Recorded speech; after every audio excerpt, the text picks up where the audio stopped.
Welcome to Under the Sicilian Sun. I'm Lori, and at the age of 50, I decided to up and leave California.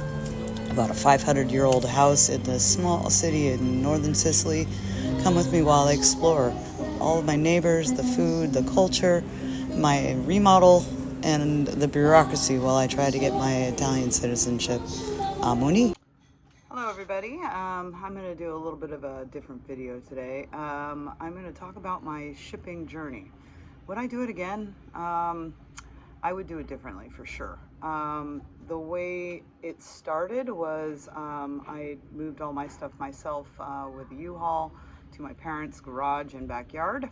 That was, and then I took a number of months whittling things down, trying to sell some stuff.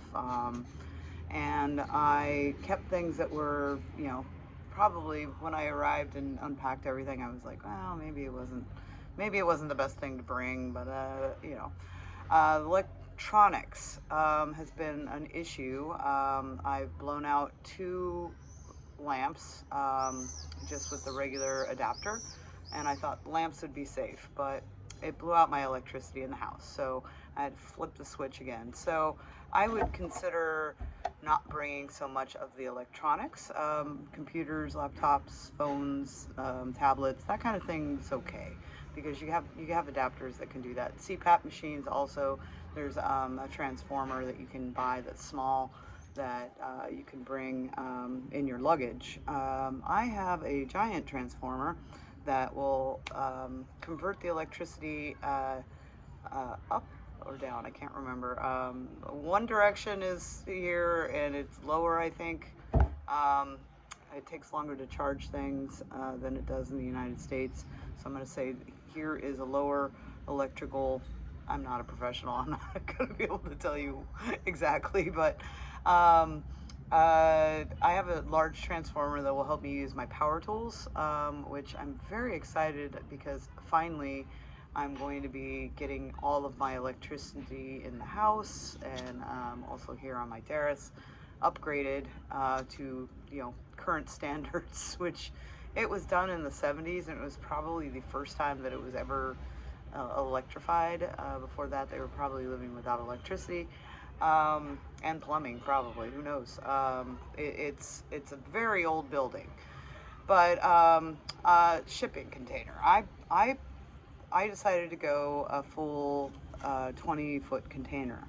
I had the equivalent of a 2-bedroom house amount of stuff, and well, it's the price. I back in, I believe it was May of 2025, 2025, yeah, 2025, last year. I did, I think I sent emails to about 10 companies that did international moves, and I didn't hear back from anybody, except one company. So of course I decided to go with that company, and they were very thorough and very clear about the fact that prices are due to increase at any given time, and they have no control over that. So I did expect it to go up. It had started at a 20-foot container shipping from the location in the middle of California where I was living with my parents to the Port of Oakland, to the Port of Palermo, and to my door. Move in. It started out at 11,000 in September. In September, I received my permesso di soggiorno of 2025, and I hit the go button on that immediately because I knew I had to leave by the end of November for my my visa. So that at that point in October, it had gone up $3,000. That really shocked me. And I was very limited on money anyway, and I still am, but hey, I'm making do. The container, I filled it pretty much to the brim. Everything, like I said, arrived completely wrapped for international move in brown paper. So when you'd look into the container, it was all brown paper. My final cost They had to, because I have a very narrow street, I can literally lean over my balcony and touch the balcony across from me. So not very, not very large of a space. I got charged extra for that because they couldn't move it directly in. So there was a lot of walking to my building to put it in because they couldn't fit any mechanical things to bring it. So that was another. I had also paid for an elevator to bring it up over to my terrace, and they decided they didn't need that, but I was charged for it anyway. So that was 900 euros. Um, the final cost of everything after everything was about $16,000, maybe closer to 17, and I definitely would do things differently.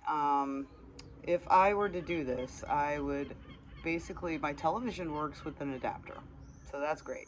So my TV works, my computers work, my phone, my tablet, everything, all the electronics that I use on a daily basis work with adapters. I am waiting on, because I don't want to blow it out, I have an Instapot. So once my electricity is converted or changed to updated, I'm going to be able to use my Instapot, which I miss, and a number of other little things like my iron. And at my job, every once in a while, I feel like I should probably iron things. Um, anyway, so what would I do differently? I would have pared down to all of my sentimental things, because I'm things that I'm never going to be shipping again. So I took some family stuff that nobody else seemed to want, and I'm like, I'll take it. So that kind of thing went into my container. All of my books that I've been lugging between house to house and collecting over the years, I brought all those with me. I brought all my collections of craft and art supplies. I found that the art supplies are actually pretty cheap here. So if you're into painting or sculpture or any of that kind of thing, you can buy it here pretty cheap compared to the United States. Yeah, I would have pared down a lot. $17,000 was it worth it to bring all this stuff?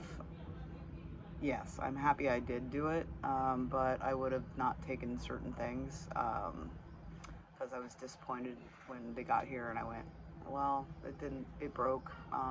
But some family heirloom stuff broke, and I'm pretty sad about that. So I'll be doing a mosaic of some sort with some carnival glass, and that's at a much later date. Too many things on my plate. Hi, buddy. Here's my kitty. Anyway, I hope this has helped a little bit. I would say it's easier to ship a crate. So if you can pare things down and put it into a crate, and ship the crates, it's cheaper than a container for sure. They can get those crates pretty tightly fit too, so you can get a lot of things in them. I would recommend looking into that option instead of a container. My container got pulled off in La Spezia. They got thoroughly looked through, x-rayed the whole bit, I'm sure. That took 2 weeks extra. So when they quoted me a month and a half, it would arrive in Italy. It did arrive in a month and a half, but it ended up taking a couple of detours that lasted another 3 weeks of my container's journey to my house. So I'm happy that I had my neighbors that were very, very, very kind to let them into my house and move things in because I'd left the week before. Another thing you have to keep in mind is that they charge you extra for any staircase. So if you live in a town that has no access except stairs to get to your house, like Termini and Marese in a lot of places, each, I think it's 15 stairs or something, considered a flight, and it's charged extra. So that you should also keep in mind if you're going to buy a house in Italy and have all your stuff shipped, to keep that in mind that those costs are going to go up.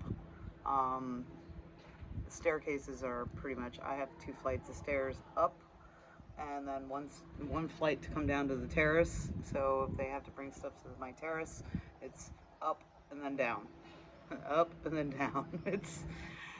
Yeah, and they'll charge you for that. So keep that in mind. Wasn't perfect, but it worked out, and I hope this helps some people. Have a great day, and don't forget to subscribe.